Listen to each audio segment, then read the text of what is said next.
And information, call 951-572-5500. That's 951-572-5500 or go online at hiebanning.com.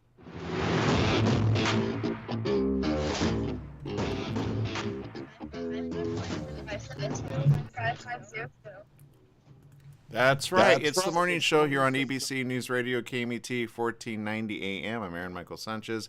Good to have each and every one of you with us. It is a beautiful day, as we like to say. We always like to focus on the positive. Do you have positive in your life? We know a lot of positivity happens with people who want to stay safe and want to make sure that things in their world are good, not bad. And I know that's where a lot of people are trying to do, if anything. I know Jesse over there is looking at some odd news. Jesse, what's going on? Oh yeah, I got some odd news. I mean, I just recently learned about this today. I'm glad I don't live on the East Coast. So apparently researchers say a large spider native to East Asia has proliferated in Georgia last year and could spread to much of the East Coast. I'm like, okay, it's a spider. What's the big deal, right? Yeah. No, this thing's a monster. Wait, how a monster? You gotta tell me these things so I can bring them up. What's the name of the article, man? It's called the Joro spider. Joro. Okay. Okay, so yeah, so apparently these Asian spiders, they can make like parachute webs, and they can literally float in the air for hundreds of miles. So apparently that's how they got to the East Coast. Well, they're actually very what's the word?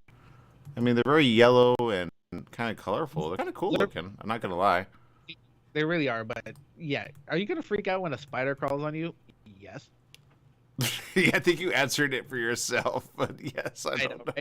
Oh my god, I probably run into a door. But just the fact that a spider can fly with its web is horrifying to me. And I'm glad it's on the East Coast and not the West Coast. Yeah, I get that. Evidently, they've been spreading across the East Coast since they first appeared in the Southeast in 2013.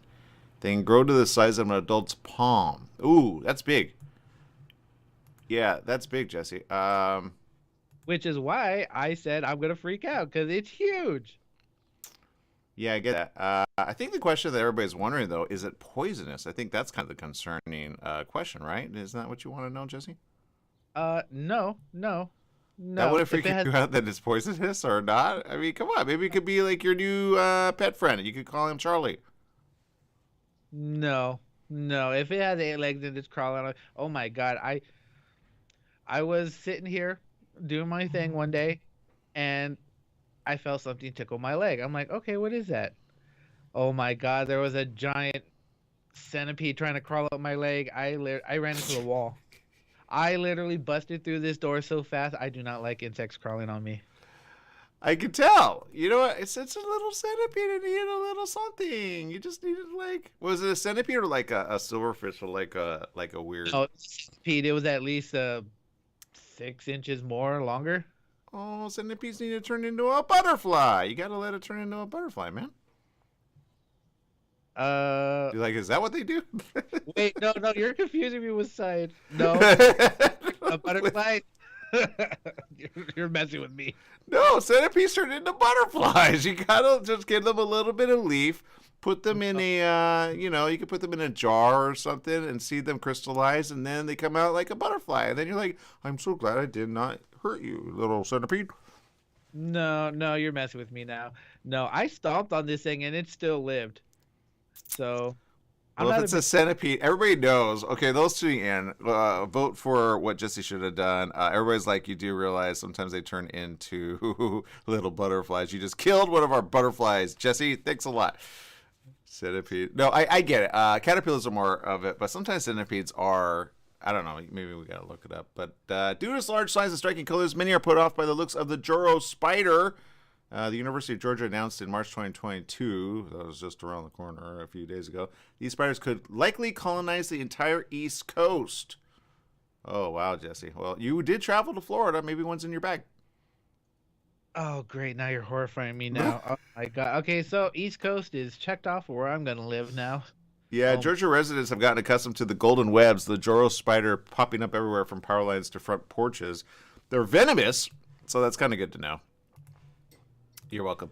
okay. And their fangs are too small to even break the skin of humans or pets. So that's according to this. So that's good to know. They're not as well. You know what? I think if Spider Man had a spider to bite him, this would be a very colorful version of a spider, like a lab spider, Jesse. Okay, okay. Now that you told me that I don't know. I still won't let one crawl on me. No, I'm gonna flick it. It's the way that you look at it, huh? I know. But it is a beautiful creature. I think for those tuning in, I mean, look at this. I let me see if I can bring it up Oh, larger. there are many. I love looking at insects from afar, Yeah, got it. but no, there's a distance that yeah, no. I like watch nature from afar. I don't need to interact with it, especially insects. Well, scientists believe it could be beneficial to the new environment of the East Coast. They do not appear to have much of an impact on local food chains and ecosystems. They may act as a new food source for insect predators like birds. So birds love to eat those guys. So that's, I guess, a new chomping thing for birds. Are like, oh, look, it's so floral. I love this part. They also eat insects that cause crop damage. They're a nuisance to locals like stink bugs. This allows humans to be able to use fewer pesticides. See, they help you out, Jesse. Okay, that's true. That's probably one of the best invasive species ever. Not like the iguanas or those snakes that people drop off in Florida. Oh God, don't remind me. Researchers believe the spiders came over on shipping containers from their native land of Asia. The spiders can transport themselves up to 100 miles using their webs. Wow, Jesse, I'm telling you, that's Spider-Man's friend. I bet that's a girl spider. Like she's floral enough to be like the girl spider version of Spider Man, Spider Woman, Spider Lady, Spider Uh, Girl. okay, so just freak out. Just imagine like tons of these just flying through the air and landing on you. Yeah, it says they're able to fly through the air on a strand of silk and parachute into new areas, kind of like warriors on the home front. Right? Oh, that'd be cool. Yeah, that's how they get to new states and sprout hatchlings. Cold temperatures do not deter them from traveling like other spiders. They're more likely to move north along the east coast since they can withstand colder temperatures. So they're basically an everything spider. Jesse, I don't know how you researched this or how you got to this, but you know what? I think some people are like, you know what? I'm in love with that spider. It's very cool. It's very smart and it's very amazing. I bet if you understand the silk and the way that it does it, you'd understand like the science of the spider, how awesome it is. No, it's a fascinating spider. That's why I loved it because it like they Well, literally. now you love it. I thought you didn't like it at first. I don't want them near me. Uh, At least you're honest. I mean maybe if I get some more practice with insects in general crawling on me, like if I go to one of those zoos and they have those giant like walking leaf things. Yeah. And just in general, I don't know. It's just the feeling of things crawling on you. Just it gets me. Well, I'm not gonna lie. I know my mom had a little bit of a problem with spider bites and spiders in our house, so she got a little like, "What do I do? What do I do?" And I've never seen her kind of freak out as much as she does with that. Usually, she helps little small creatures, but there you go. All right, social media. Stephanie Reed says, I don't like bugs and spiders. I'm allergic to any insect, of bees, mosquitoes, and fire ants. I have to keep Benadryl on hand, and that's why I do not live in Florida. At least she's honest about it. Let's see. Renee says, courage to all. Stay strong in the stars. Yeah, right. I agree. All right, people. Lots of news going on, and some of what we have is a little more alarming. But before we get to that, I think, Jesse, you have another interesting story that kind of says to people what is going on around the world. And people are starting to kind of understand these things and say, I don't get it, but I think we need to know about it. And there's a stone known as the Killing Stone. Jesse, can you add some perspective to this? Yeah, that was a fascinating story. I was in awe when someone sent it to me. So apparently predictions of dark forces being okay, that's just the mythology stuff. So according to mythology surrounding the Seisho Seki or the Killing Stone, which is in Japan, the object contains the transformed corpse of the Tamano no Mai, a beautiful woman who had been a part of a secret plot hatched by a feudal warlord to kill Emperor Toba, who reigned from 1107 to 1123. So the legend has it, her true identity was an evil nine-tailed fox whose spirit is embedded in that hunk of lava stone. located in an area of the Tochigi Prefecture near Tokyo. So apparently this giant volcano or volcanic rock is said to contain the spirit of this nine-tailed fox. Okay, so it says whoever touches it dies. So they like fenced it off, all pretty, saying don't touch it. Evil spirit lives here, and apparently it cracked open and split in half yesterday. Got it. Well, I guess my point in saying this is this. And I said this prior to the show. I have to say this. I told Jesse, I said, because he asked me, do you believe in superstitions and such? I say, well, even in the many faith of the Bible, there was a moment when Jesus was put to death, and there was a huge tear in the temple that happened. And there were a lot of things that all of a sudden happened when he died, known as a big earthquake that kind of tore the curtain in two, and kind of it was predicted. It was a very interesting thing. So I'm not going to be the guy to say, oh, this is just a, weird thing. And is this in Japan? Yes, it is. Okay.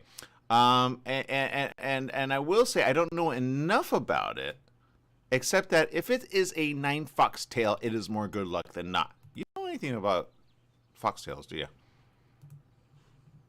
You'd be surprised, but like I don't know. It's just usually if something's sealed away in a stone, it's not a good thing. Um, so yeah, no, it's just. I mean, there's a reason why it's split in half, scientific wise. There was cracks on it eventually, but eventually, time wears it down, and cold weather, especially the extreme cold weather we've been having, has just been putting a lot of stress on it. But I like the supernatural aspect of it. Well, I think the science part of it's actually very interesting, and it's funny that they actually put a story to it, which I'm not going to lie, may be true. You never know. You never know about the invisible realm, right? But I will say this: the stone does, according to science, spew bad gases. Okay, so that's 100% true, right? And there are areas in certain cities that have suddenly everybody goes unconscious and or dies. And I don't know if you know this, but it's a thing where usually certain types of gases erupt from underneath the ground, either in a lake or an area, and it basically intoxicates everybody and they all die. Have you ever heard of that? No, but new level of fear reached. Oh my god. Oh, you didn't know that? Yeah, it's an interesting thing. It's I forget which gas comes up from under the ground, but it usually has to do with volcano activity. And there's a certain amount that spews up. You kind of get where I'm going with this? Maybe. How about like sulfur? Or Usually sulfur is very obvious, but there's like gases that sometimes you don't know, and I don't remember what it is, but I know there have been cities that just completely all of a sudden everybody's dead. And they say usually it's like near a lake or a big bubble of gas suddenly gets in the area. And then by the time people go find it out, they don't see it. But when they do the toxic levels, then they understand what is high in the people. But my point is this. According to this, it is something of a lava rock, but it's located in an area of Tochigi Prefecture near Tokyo. Famous for its sulfurous hot springs, speaking of sulfur, right? And separation into 2 roughly equal parts believed to have occurred within the past few days. It spooked online users who know that, according to folklore, the stone continually spews poisonous gas, hence its name. The stone was said to have been destroyed. Its spirit exorcised by a Buddhist monk who scattered its pieces across Japan. Many Japanese prefer to believe that its home is on the slopes of Mount Nasu. So I think some people are kind of just stressed out about this. They're putting one with another. Visitors to the area, a popular sightseeing spot, recoiled in horror at the weekend after witnesses posted photos of the fractured stone, a length of rope that had been secured around its circumference, lying on the ground. One Twitter said, as a user, I feel like I've seen something that shouldn't be seen, to a post that almost has 170,000 likes, while others speculated that the demon spirit of Tamamo no Mae had been resurrected after almost 1,000 years. Local media said cracks had appeared in the rock several years ago, possibly allowing rainwater to seep inside and weaken its structure. Thank God for science. The stone, which was registered as a local historical site in 1957, was mentioned in Matsuo Basho's seminal work, The Narrow Road to the Deep North, and has inspired a note play a novel, and an anime film. I feel we need to watch some more anime. Masaharu Sugawara, the head of a local volunteer guide, said to the Yomiuri Shimbun, it was a shame the stone had split because it was a symbol of the area, but agreed that nature has simply taken its course. Local national government officials will meet to discuss the stone's fate. According to the Shimotsuki Shimbun, the newspaper quoted a Nasu tourism official as saying he would like to see the Sessho Seki restored to its original form, presumably with its demonic inhabitants sealed within. I don't know how you're going to confirm that unless they're on a different spectral view that maybe the what is that? The Webb telescope might be able to see, and known as other dimensions. Right. I mean, I think just the fact that the whole Ukraine war is happening and then this happened. I think people are just like they're just looking at things to be superstitious. I get that. Every turn and moment, just trying to pick things out. But it was an interesting story. Timing wasn't perfect, but. Yeah, I get that. I do. But there you go. There's the rock, and it's split in two, and there you go. So there you go. Look, lots of things happening in the world. Some of them eerie, some of them weird, some of them just odd. But here's what I know: we gotta stay safe, people. Coronavirus is here. It's still here. Don't act like it's not. War is still here, and there are things happening. We got some of that news around the corner with Jesse and I here on the morning show. We'll be back with more right after these messages. Stay tuned.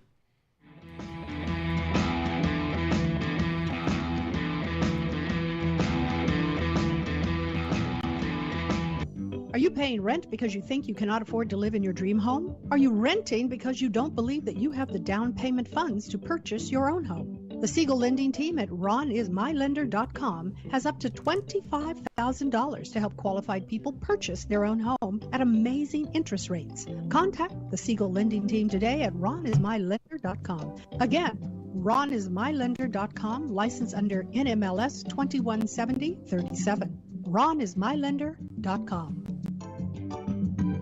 Ruth didn't know she was leaving for good. She knew he would kill her. Could she save herself? Did she feel she was worth saving? How could she best protect her children? To love, honor, and betray, Ruth Tunnicliffe shares her true tale, from submissive to survivor, then thriver, now living a proud, purposeful life as an optimistic, inspiring, peaceful warrior. Can a person heal from feeling the guilt of a decision altering many lives, weighted by living grief, moving through lessons learned, self-discovery, and land in self-love? Can someone who's been abused in every way move to self-trust, confidence, and arrive at living in peace? To love, honor, and betray, a sincere, honest letter to herself and her adult children, Ruth Tunnicliffe shares her story so that others may also find the inspiring, peaceful warrior within. Amazon worldwide, Barnes & Noble, RuthTunnicliffe.com. Hi, everyone. This is Bernadette, the host of One Life Radio, your number one source for alternative and holistic health since 2011. One Life Radio is designed to educate and inspire. Visit us at oneliferadio.com because you get one body, you get one mind, and you get one life. Get out there today and make the most of it. Tune in weekdays at 1 p.m. on 1490 KMET Smart Talk, ABC News Radio. Your pharmacy and mobility solutions is now Beaumont Pharmacy with a new location at the Sundance Corporate Center. That's at the corner of Highland Springs and 8th in Suite 110. Of course, they still have Pack Your Meds. No more counting out the pills, dropping them on the floor. Oh, what a mess. And they have a full selection of pharmaceutical CBD. Wheelchairs, over-the-counter meds, you name it, they've got it. So if you're looking for the best and you want the best pharmacy, you go to Beaumont Pharmacy at their new location, 835 North Highland Springs, Beaumont Avenue in Beaumont, California, Suite 110. Give them a call, 951-845-8252.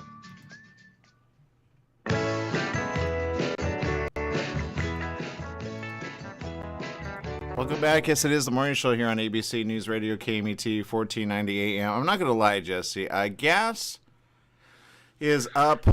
I'm not going to lie. I'm upset by that, but I'm a little bit more upset by this heading, and it is this. Why the Ukraine-Russia conflict will make potato chips more expensive. Jesse, I'm not happy about this. Yeah, I can see why, but why would it make potato? Oh my God, there's going so many questions. Now, why would it be more expensive? Because the potato chips, duh. Like, we need to pay everything more than what we normally do. But seriously, I mean, come on, doesn't this make you want potato chips right now? I mean, I want my potato chips. Do I need to start getting them before prices go up? Come on, Jesse. Tell me you don't want a little bag of potato chips. Which is your favorite potato chip like this, just out of curiosity? Ooh, I don't know. It all depends on the moment. Like, I like for flavor chips, I like to eat the chili lime. Oh, those are good. To be honest, I never really liked them before, but when I lived with my family, they kept eating the chips, so I had to choose a grotesque chip that they wouldn't eat. So I just randomly picked chili lime, And then you and liked it. I grew a taste for it, and then unfortunately, so did they. So it didn't Oh, work out. that's the worst, man. You're like, dude, stay away from my chips. Yeah, evidently it's a thing. To keep Martin Snacks 80,000 square foot South Central Pennsylvania factory humming through COVID, CEO Butch Potter has had to shell out 20% more for potatoes than he did pre-pandemic. Oh, that makes sense, actually. Like I say, shortages. His packaging film expenses have increased 35%. His prices are up 30%. He's also had to raise wages to retain and recruit talent. None of his costs increase, though, are as extreme as the price hikes in cooking oils.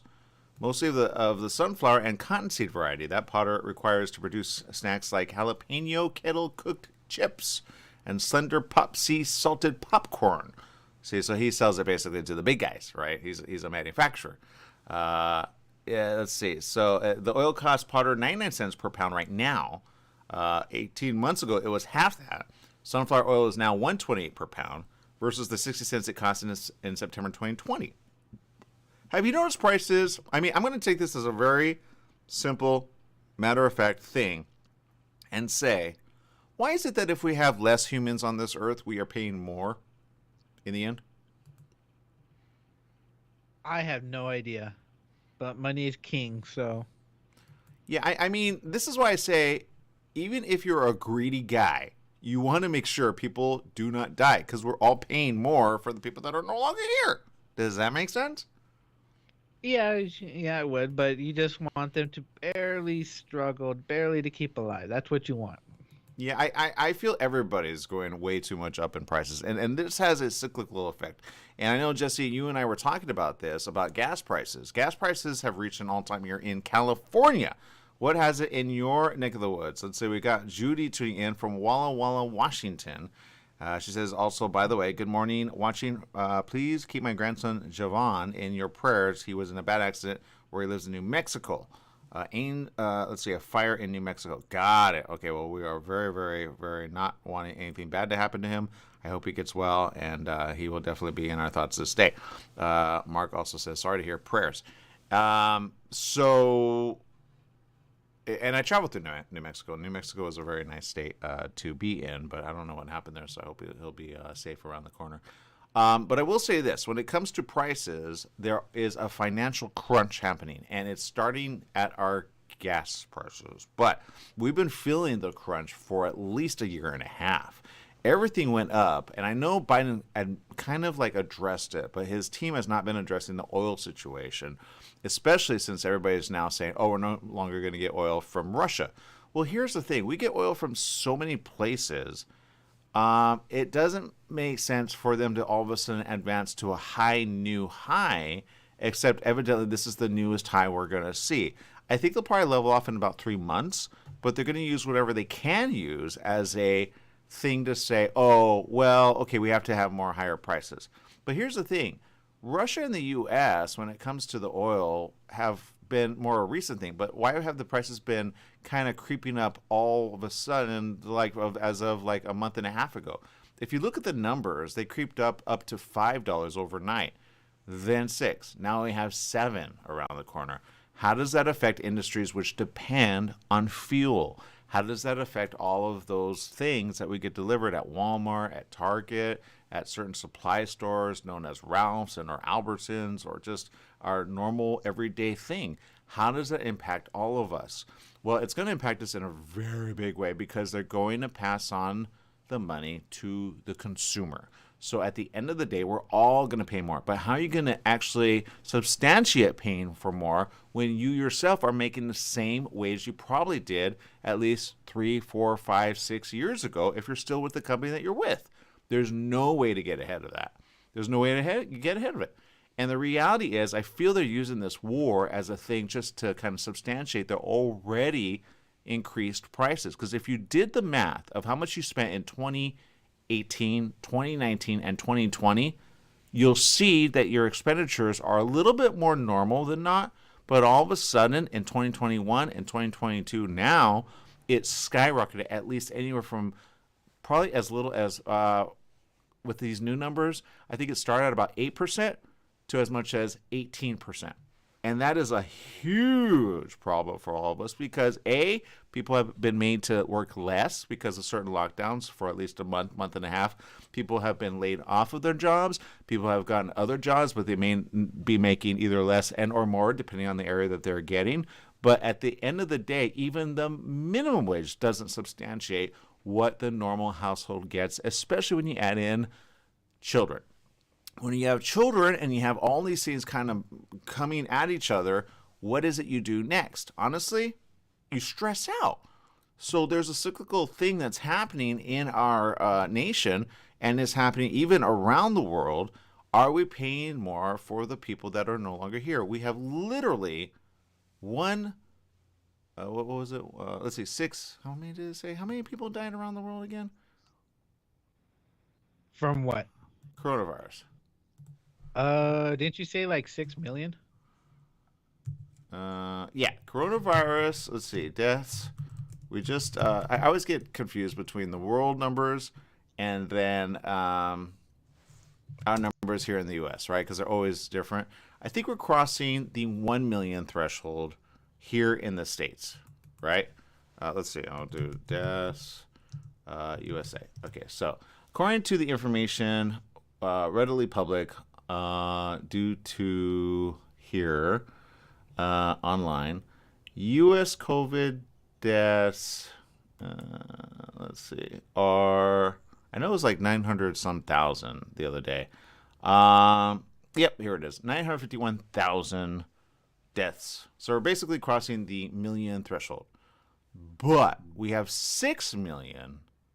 Yeah, 6 million because we make up a sixth of the world's population of deaths, which is really high for a U.S. population. Because if you think about it, we don't make up technically a sixth of the world. Does that make sense? I think. Am I right on this? I'm trying to do the math. For example, China and India have about 1 billion each, right? So that's 2 billion. They make up more than like, you get where I'm going with the math on that? So they each make, let's see, it used to be 8.3 billion on this world. It's now down, I think, to 7.1 billion people on this earth. I don't know where the numbers add up, but somehow they do. And then you have volcanoes, you have destruction, you have other things, you have daily things, you have pandemic things, you have all these things happening. But I'm wondering at the same time why it is we're paying more when there's less of us. Like, are we compensating for those that are no longer here? And if so, how do you compensate for that other than just say, I'm not going to spend money for the next few years? You know what I mean? Everybody's got to tighten the belt. And when everybody tightens the belt, unless you have like $100,000 minimum and you could afford to pay these things, a family of 4, which are living about anywhere from 30 to 40 to 50,000 a year, are basically going to be saying, hey guys, can we eat at home more than not? Right? Even eating out is a price journey, right? Like I said, the other day I ordered Pizza Hut. I love Pizza Hut. The pizza wasn't that great, by the way. But it cost $30 some for a large pizza. Remember when it used to be like $15, $20, or you get 2 mediums for $20, or, you know what I mean? Those days are almost gone. It's like, who inflated the prices overnight? Was it government? Was it the industry? Was it people? Was it people trying to compensate for the prices? Back to this potato chip guy, I get his prices are kind of reaching a new level. At least he's doing the math. He's saying, well, if this happens, I have to do this, and then I have to do this in order to keep prices down. But at some point, I have to kind of, do the next thing and raise prices to the consumer. right? According to this, the U.S. Bureau of Labor Statistics states from January 2021 to January 2022, there was an inflation of 7.5% increase, which was the fastest acceleration of the price of consumer goods since 1982. All right, it kind of goes along with my numbers somewhat. Consumers looking for a reprieve should instead, they say, search for patience. I say, no, there's more than that that's needed. It's called have the businesses start going back to normal numbers. Because as much as we all want to say, oh, people are honest, they're not. They're raising prices left, right, and center. All right, period, end of story. I'm just going to end with that. They're raising prices, and they're doing so in a way that makes no sense. All right, certain costs are still the same. I get this oil situation. I get how we're paying a lot more here in California. But I will say, when I went across the border to Arizona, then New Mexico, and then Texas, I was surprised to see Texas, as big of a state that it is, only be $3.30 on average, $3.40 average, right? That's a huge cry from where we were paying. We're paying basically double almost than Texas. That makes no sense. So I say this: what is going on with certain states? Who's taking advantage of those here on the western states, and who is having more in their pump, right? And I get some areas are like densely, popular than other areas are not. Certain areas like Texas are populated, but I just don't get the math on that. I'm like, who does these numbers, right? Do they feel that we all here in California make a lot of money? Because I don't know about you. I have not been making as much money as the next person, probably in Texas. No, I'm looking. No, I do not make a lot of money. State gas prices average. I'm looking at it, and we are the highest. What the heck? Yeah, that's my point. And they always say we're on an island. I go, we're not on an island. It's pretty easy to get here from Mexico and Canada and from the rest of the U.S. We're not on an island. I don't understand this, and I do not. I do not like it. Mark Blevins says Biden is promoting EVs in his speech right now. Yeah, electric vehicles. I believe that. But with more electricity is going to demand more production. How do you demand more production? How do you get more production?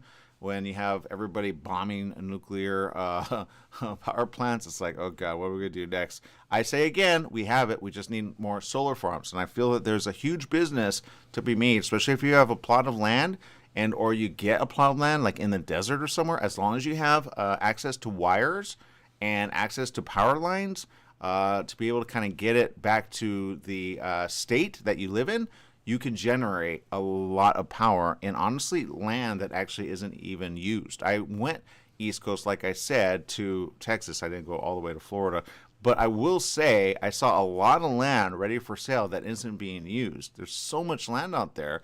What prevents you from getting some solar panels, building a business out there, and generating enough power? Because we're all going to need it in the end. Nobody's accounting for the amount of power we're going to need for electric vehicles to compensate for oil prices, right? And I everybody knew this. It was going this way. They had a as of about, I want to say 3 to 8 years ago, kind of this alarm of we need to get off of fossil fuel. We need to go electricity, right? The next best thing. Now, electricity is generated in many different ways. Okay, some are unpopular ways still.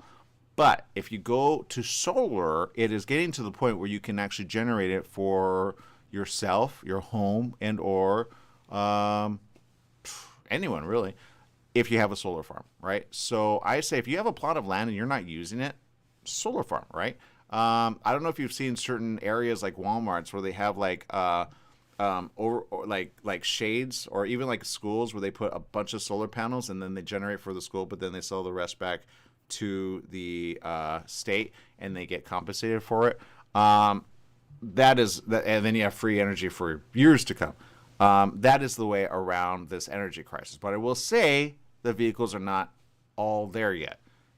On a single charge, you might get 300 miles per hour on average, and it takes anywhere from 40 to 43 or 46 or 48 minutes to charge it. So it's not as quick and fast as a hybrid vehicle, which I've tested a lot of vehicles as of late, and I will recommend hybrid vehicles are here for a long time. but it makes sense to have a hybrid vehicle right now. A gas vehicle is not making sense at the pump right now. It just isn't. But there you go.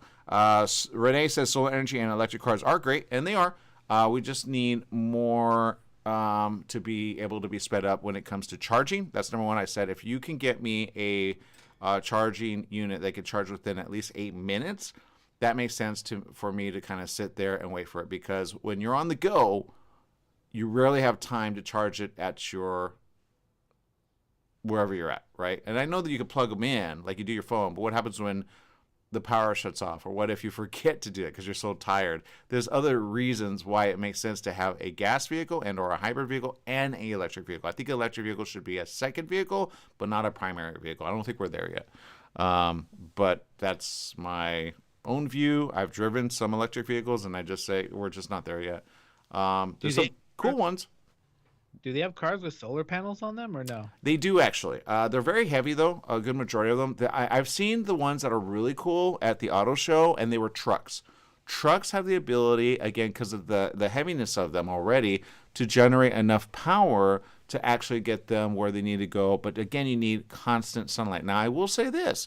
There is a way around that. And the way around that is probably to do UV light in your garage when you're not in there. Otherwise, you don't want UV light on your vehicle. But I think there's a way with UV light to kind of feed it. And I think the power that you generate for UV light, especially if it's cheap UV light, may be able to generate some additional, in the darkness of it all. So that would be a roundabout way to keep a vehicle, like if you had to be in a cave or, Jurassic Park world, you'd want like UV light, but you want the amount that it produces to be nominal to produce UV light on your solar panels to kind of do like this recycled energy bit thing. But there's ways to do it. I'm trying to figure that out when it comes to plants, but there you go. Because there's money to be made. And if you didn't see yesterday's end of the show, you really got to watch it and watch it to the end, because I gave you like ways. There's a couple making, I think, $8,000 a month selling plant herbs, just herbs. They grow them in their basement. And they're making a lot of money. They're really happy as a couple. And they just put a little bit of time in, let the lights on the interior of the basement actually just, do that. And then they don't have to worry about the cold outside. And it's deep freezing cold on the outside. But because herbs are always going to be in season, and because they're medicinal properties and other such things, they make a good wad of cash. They pay for their house, they pay for their family, and they pay for everything, all by putting it in their basement. And they don't even have a lot of greenery. So I'm like, you know what? I think I'm going to do one in my room and use it as an experiment and see how much cash I could generate. I think I can cash at least $3,000 a month. I could pay for the bills and then some. So, what kind of herbs are you growing? Oh, you got to watch the show from yesterday. You got to watch the show. I know there's some that actually do really good. There's some that are just, I know you want to know. All right, maybe we'll cover that a little in a moment. We'll be right back right after these messages. We all want chips now. I need some dip with that.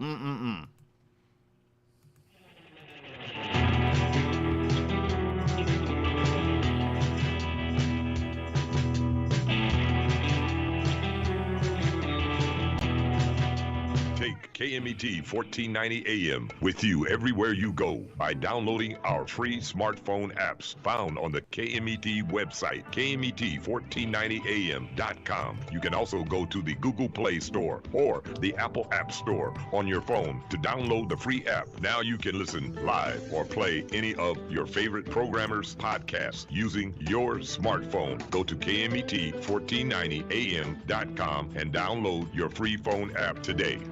What is commitment and why is it so hard to achieve? The new book, Committed, by Dr. Carmen Hara and Alexandra Hara, will make you reevaluate the way you think about love.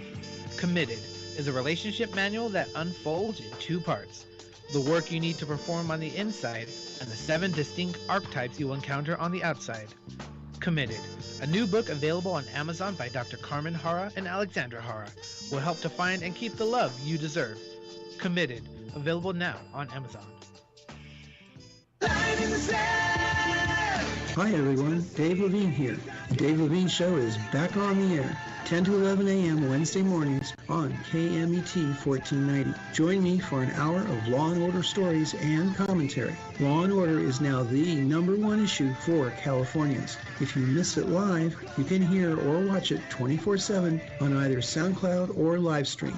See you there. Thank you. Can't you see? Just a few seconds.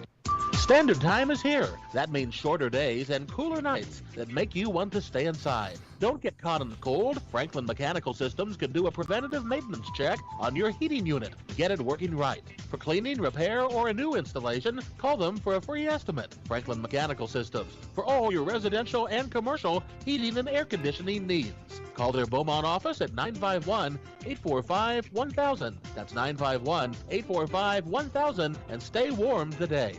Do you owe $10,000 or more to the IRS or state? Did you miss sending out a prior year tax return? The IRS is out to collect now more than ever, and they'll use any means necessary. They legally can and will garnish your wages, take your money, and even seize your property. If you're behind on your taxes, call the Tax Relief Hotline right now at 951-224-9000. That's 951-224-9000. 951-224-9000. You can legally get your tax debt under control, and in many cases, get the breathing room you need. Garnished wages, property seizures, bank levies can stop immediately, but you have to call. Many of our specialists are IRS enrolled agents. They know the system and how to make it work for you. Don't wait for the IRS to come down on you. Act now so you can get your tax debt under control. Call the Riverside office today for free info at 951-224-9000. That's 951-224-9000. 951-224-9000.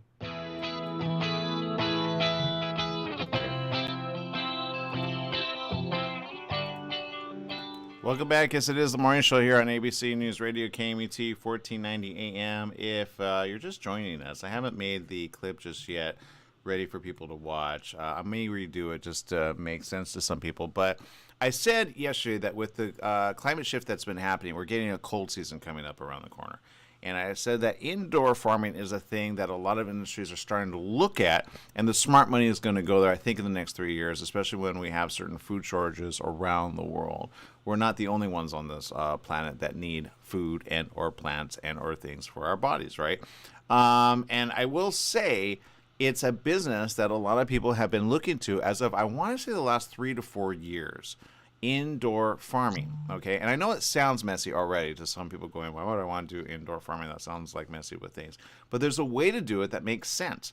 Yesterday, I actually stumbled upon a couple that actually make, $10,000 a month growing microgreens in a basement, okay? And this is, according to the YouTube channel, and this actually was produced 3 years ago, so they might be making or leveling off. I'm not really sure. But John Curtis Stone, which it's his channel. Go find him, Urban Farmer Curtis Stone. All right.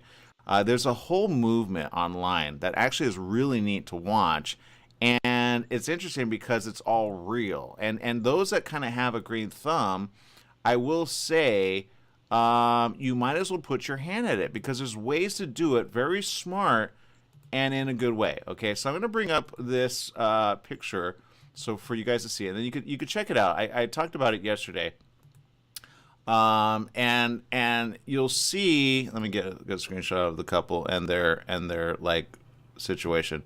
It's actually really kind of cool because I don't know if you look.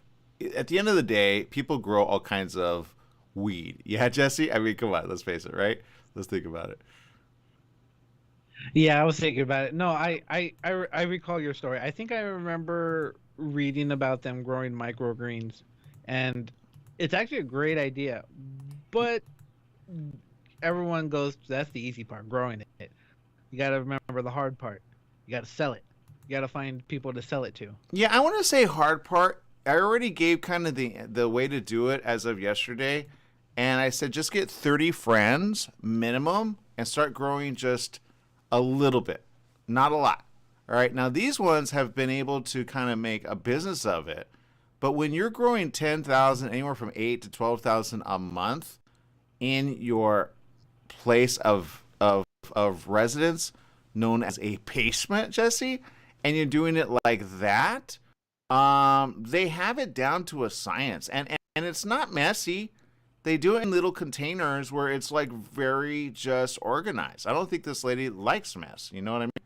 Oh, no. I've actually looked into growing microgreens because it's really interesting, and it's healthy for you if you eat it.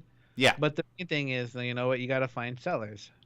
You gotta know how to market your product. Well, again, I said this yesterday on the show, and I said it's very simple. All you need to do is find the women that love to cook. You find the women that love to cook, then you'll understand that they want to, have herbs on hand at all times. When you say to them, look, I have a new business. I'm growing herbs. They're really good. I use certain UV light for them, and they actually have more than pesticides because I don't have to use pesticides because they're inside. I don't have little creatures crawling around in the soil because I got it, from the store of Home Depot as Miracle-Gro. You use Miracle-Gro or any other type of soil that's already taken care of. Then you take care of that on the inside. You have the right UV light on these plants. You get more nutrition from these than pesticides outside in outside environments, all right? Now, when you do that, it's the packaging that makes probably the most amount of work. But all you have to do is hire somebody for less than 3 hours because it doesn't take that long to wash them and then package them, put your little sticker on it, and then ship them out. What you are speaking of is a client base. So what you have to do to get that is simply ask 30 families. Focus on the families. Don't focus on single dudes because guarantee, Jesse, as much as you'll grow it, you probably will not buy it for somebody else, right? No. But you could also hit up supermarkets and local stores and stuff like that. Sell your product. You just got to know how to market it. That's when you go big because then you have to have something that is there all the time. But the reason I like But if you can grow your microgreens consistently within a certain time frame, you can sell to a store. Yeah, I wouldn't do that. And here's why. I know it's because it's too big. You already had a problem right there. And here it is. Supply chain problems, okay? So a subscriber base will be forgiving when you say, I have less of that this time, right? A supermarket will not. They're like, all right, well, we're one and done. Now, maybe a family market, which doesn't really exist in your neck of the woods or mine, but like in the central there's places in where I am. Yeah, there's a bunch of local shops that sell because where I am, farms everywhere. Yeah, so those ones kind of have it kind of locked down with certain agreements, and then you have to supply it in that way. I would go look, and this is the problem. Nobody's doing the research. I already did the research with several different growers, and they do it in their backyard.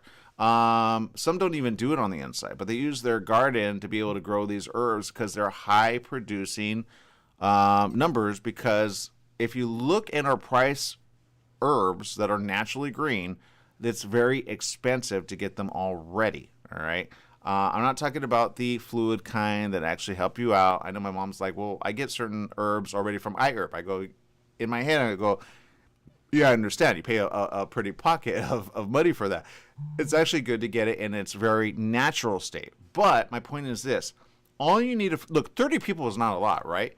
If you sell a bag per person for $8, all right, you don't price it high, and you get a certain amount enough, and you can produce it, within 3 to 4 weeks, because these things grow quick and fast with certain UV light, all right?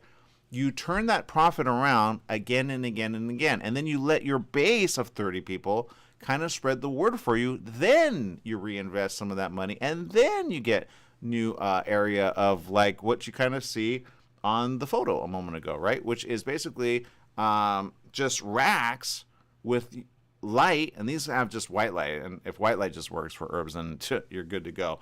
But there are other channels which are like making a huge amount of money, and it's just the packaging, it's the time. But if I told you it only takes about a day and a half of time per month, and you can raise at minimum $3,000 to $4,000, I mean, think about what you could do for $3,000 to $4,000 that you can't do in anything else. That's honestly like, a day and a half of work. Once you have your subscriber base will probably take a total of anywhere from 8 to maybe 13 days of getting people on a list and asking them if they want your new business to be shipped to them on regular, time. But it's so easy to collect money now with Zelle, Cash App, PayPal, Venmo. You're like, just do this and then do a monthly subscription, set that up, and be like, I'll send this to you each and every time.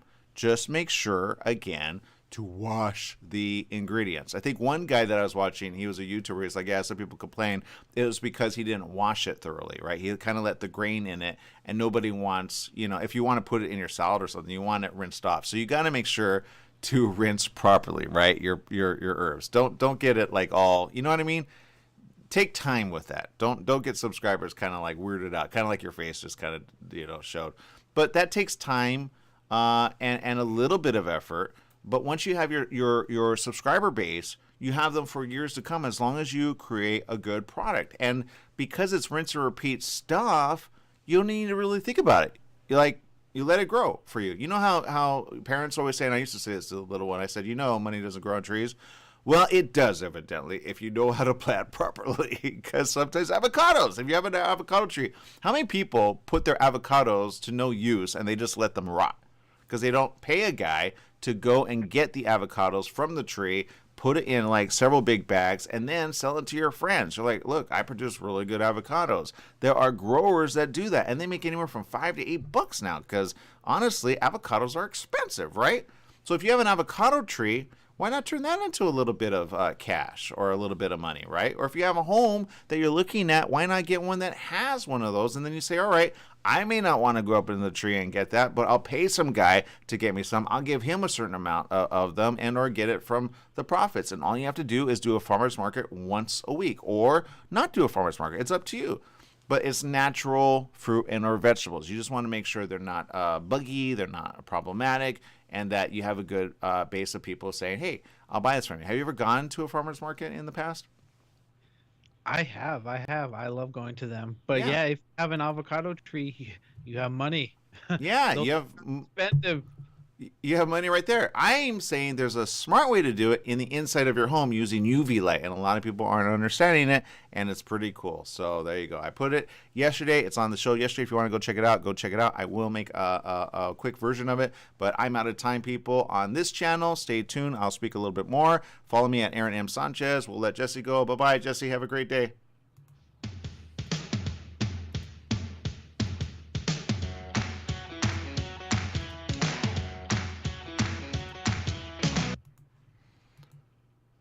All right, for the rest of you here, I appreciate you very much. We appreciate you all around the world. Let's see. Renee says, Happy Women's International Day. I did not know that's today. Good to know. Let's see. Mark says, an herb garden in my mind. Yeah, and you know what? I like this to make sense to you guys. Let's see. Looking at these other. Gina says, even made a money tree to illustrate it goes on trees. Speak to me. All right, so here's the deal, people. It's a thing that I was talking about yesterday, and it's really great. Okay, this couple, they got kind of premiered. It has 2.5 million views. All right, this was produced in February 6, 2019. If you want to see any of these, all you have to do is bring it up, and it's not a hair scheme thing. But I will say this, never stop your mind from making money before it makes money. I guarantee you this was either brought on by the guy or the girl of this couple to say, hey, why don't we use our basement for something that we can make, our payments for? You know what I mean? I guarantee you their family has cash for days, right? And I don't know if they get their kids involved in this, but it's a good way to organize it. I guarantee you she's probably the organizer. She keeps them kind of going. They have enough power for days. I don't know if they use solar. That's another way to get it, like a super cash business. But you start off small. You start off with one rack. All right? Just start off with one rack. Some would say, like, these kind of racks are kind of found in kitchens, right? And or maybe, other areas. But, they're organizing racks, right? Just get one. You don't even have to go metal because they're sometimes expensive. You go plastic. I was looking at a few yesterday. Some were way overpriced. I'm like, come on, you don't need that much. But just go with something simple, right? And then put some UV light versus the white light And UV actually, in certain different spectrums, will grow it differently.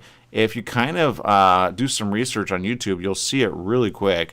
And then you'll understand how to go ahead and make it. And there's all kinds of ones doing it as well. I'm going to click on one over here. I haven't seen what it is right here. I'm going to do, let's see, how to grow microgreens, full walkthrough with tips. Here's a lady who gives you tips, got 1 million views on this, all right? And her, probably coming up, there it is, prescription diet. Oh, little old guy, you need just a little diet. Okay, so here's the, yeah, do that too. Again, these are all on YouTube. You can find this out and just do some research. Here's this lady. Look how organized she is, all right? She has her rack. Let's see, that's 1, 2, 3. She has 4, maybe 5. It looks like 5 possibly. Little racks, very organized, right? And she has her little, it looks like, area where she does all this. And the subscriber channel is On The Grow, okay, On The Grow. And she says, full walkthrough with tips and tricks on red acre cabbage. On The Grow. And she uses organic soil there, and she kind of prepares it. And she actually shows how she prepares it. Look at that. So she has a little bin. I don't know if this is her guy or something, but this is what they do. It looks like the living room, right next to the little area there. I'm not gonna lie, it's a little leafy. I wouldn't want that leafy in my living room personally. Some people like that. I don't like that, but whatever. I like her organization. I think it's kind of nice. She organizes it. She shows how much she adds. And again, this is, nobody's going to hold on to this information because they basically want everybody to be able to grow your own greens, right? You can grow your own for yourself, which I say, for me, I'd rather buy it, not going to lie. But if I make some cash from it, I go, you know what? Why not? This is what farmers do, right? So she's getting her little, area of tray, and then she mixes her little concoction there. And you could learn and do it right there. All right, that's part of the messy part. That's fine. She has a little bin there. And then she puts it all in there. Any grower and or plant person knows how to do this, right? And then she organizes it like this. How nice is that, right? And you don't need like a hose like that. I guarantee you she's making a good profit on that. So that's why she's actually like all organized and then some. But even a lady in your life will be like, you know what? This is actually making sense. You get it ready for that, right? And then... let's see, that's another round, blah, blah, blah. Yeah, we're all anxious, so what? Okay, so some crops germinate better without weight on top. Okay, so she's got certain, tips on that. But if you kind of watch what she does, look at that. 1, 2, 3, 4. Yeah, it looks like the bottom tray isn't being used. Maybe she's preparing the bottom one. So you could have potentially 5 little things all doing what they need to do. Now, what people don't understand, these little leafy greens actually go for a lot of money, and it doesn't take a lot to go there. I don't know how much money she makes. Let's see if it says. This is one of our most informative microgreens. We do a walkthrough, blah, blah, blah, blah, blah. And then she has all these other information stuff. Okay, got it. Okay, I don't know how much she makes, but whatever. But, she kind of goes to the way to grow these in a really easy way. And then she kind of just walks you through all of her probably do's and don'ts that she's learned throughout all this time. But see how she kind of separates them, and then she just kind of takes care of them. She maintains them, right? On the crop that slows growth when introduced to light is amaranth. Okay. Well, I say put it with blue light and you'll be fine. That's the information that you need. Again, white light, but so these are the ways that she learns how to do it, and that information is available for everyone, right? So it's good that she puts this all together. So she spends a little bit of time doing this, and then she just sells it, probably with her husband, right? So they kind of do a tag team situation. But these type of herbs go for a lot of money. You just don't understand it until you go buy it, and then you go, wow! And look at that, it's all grown, and that was, I guess, over a few weeks' time. And now they're higher than they were, right? So now she'll probably kind of take them out and then package them. But look how pretty they look. Come on. Come on. Oxygen for days, right? So she's preparing them, and then she'll probably get them all so that they're nice and separated. Look, that's what she's doing. She's all happy. Look at that. She's all money coming at me. And there you go. So let's see. Yep. And she's happy for it. That's the catch at the end of the day. So she's preparing them, and then she rinses them out, makes sure that they're clean, and then takes care of them the rest of the way. So, and then she just gives tips to everybody else. But yeah, she definitely has her little hubby there helping her out, and then preparing them in little bags to ship off to somebody else. And they make money doing it. See how much she got out of a bag? And then you just do the right portion control, and then you're able to sell it for profit. Again, people actually have weed farms, right? We all know this, right? Some are legal, some are illegal, some are, there's a certain amount that you can do. But this is herbs, right? And on enough, herbs are really good for your body, right? Or they call them microgreens, but I call them herbs. That way you understand why they're so good to do. Now, there are some that yield more than others, right? Now, I will go to another one right here. I think I see it. I'm just seeing if there's other ones I want to look at. All right. I'm going to go to this guy. I don't know what it looks like just yet, but I want you guys to see this really quick because I think this is the new way to do things going ahead. I'm actually going to go to this guy. This guy looks kind of cool. And it says how to grow microgreens from start to finish. Again, this guy, you can find him, Epic Gardening, okay? And Epic Gardening guy here is kind of educating you how to get them ready on the outside, right? Just get the bins, get it ready to go. And you know what? This is a good project for kids to do with the family, right? I'm going to skip forward here because I think, if anything, there's some really cool stuff to learn here. He's kind of telling you what kind of base to kind of grow with. You can order it, put the soil in. Once you have the soil kind of ready to go, it will grow in a really good way. So just make sure you do that right and then prepare it. But he's doing it where it's not that messy. You know what I mean? Now he's like, okay, I'm going to do the seeds. Whoops, add. Oh, sorry about that. Let's see. But let's see. Let's skip this ad. I hate ads, but they pay for the subscribers. So yeah, I love you. All right. So there you go. His different types of seeds ready to go. He's getting them ready, and he's going to put them each in the bins. Right? He's getting them ready. Little farmer. There you go. That's them under light. I see these under a lot of white light. Again, I would use UV light when you're not in the room. Make sure that they're pointed down. Don't look at them, and you'll be fine. There's a way to even point them in your non-direction, and you'll be fine as well. It's always the beginning part that you go, ew, that's disgusting, until you go next level, and they grow, right? So let's go ahead and get forward to here, and then you go, look at that.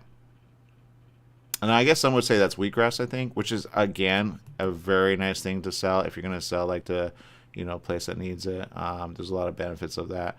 And he's juicing it. All right. Oh, that's different. I don't know that he's making a lot of money doing that. I'm not going to lie. But look at that. Look at that crop. Wow. All from a little bin like that. You don't need a lot. Look at that. That's food for days. Again, accent for your salads and stuff. But there's a lot of medicinal good things about that. All right. I'm going to go back down here, and I want to click on one of these. Actually, I might go back because I want to see this other guy. But it's just a little bit of research. And once you do a little bit of research, if you have a garden area, man, you should already set it up. But I like the indoors because I like this because it is more or less a controlled environment. And when you have a more controlled environment, you have things that you can do that's no problem. Okay, so I'm going to click on this guy. This guy's heading, which is very, very honest. And he's definitely sized it up, man. Donnie Greens. All right, Donnie Greens, you're awesome. This is his channel. Go check it out. Donnie Greens, for you guys tuning in, is actually definitely grown it. He's got several. Let's see, 1, 2. I'm counting. Oh man, how many racks here? 1, 2, 3, 4, 5, 6, 7, 8, maybe 8 minimum, right? Of racks. He has it down to a science. Microgreens farmer. I guarantee you this guy makes. I'm going to go and subscribe to you, Donnie. Yep, Microgreens Farm Tour with Donnie Greens. In this microgreens video, he gives a full microgreens farm walkthrough so you can see how he's growing microgreens indoors. This is indoors, people. All right? You don't need a permit for this stuff. You're growing herbs that are not going to create problems for anybody. All right? Let's see. Seeing an urban farm tour is a great way to see if you would like microgreens farming indoors. I'd take the farming out of it because it sounds very dirty. I would just say like the new planting.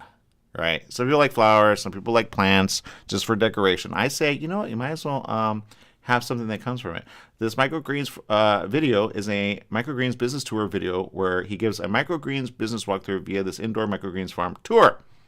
And then I guess you got a course that you can go ahead and buy from him or find out. Although I say it's all on there. Oh, he got equipment and stuff he uses. Oh, that's smart. That's smart. And then he gets a little amount of money from you clicking on those links. All right, cool. So Donnie has got it going on, obviously. He knows what he's doing. And he started somewhere. And, oh, it looks like he has people come to his location. And he has people buy from him or he has a square? I don't really know. Or he has another business there. I don't know. You could have multiple businesses. But it grows while you sleep. So the only thing you got to do is plant it, let it grow, harvest it, sell it, and there you go. That's the only steps that you need. And if you just make it really simple for yourself, you'll be fine. That's all you really need to do. Now, he's actually took it next level and branded himself DonnieGreen.com, I think. So that's good for him, and that's good for everybody, right? I think that's all you need to do, really, is just get it started, do it, and then at the end of the day, you at least have yourself a nice, green area. But I feel like you have more things going for you in the future, financially. If he could do it, I think anybody could do it, right? So go follow him at Donnie Greens and then find out what he does. And follow him and show your kids it. And then you'll say, hey, you know what? I'm okay with this. This is kind of cool.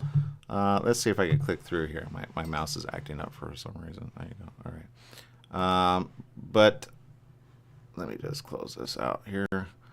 Evidently, he does put some in the refrigerator. All right. So he's built a business out of it.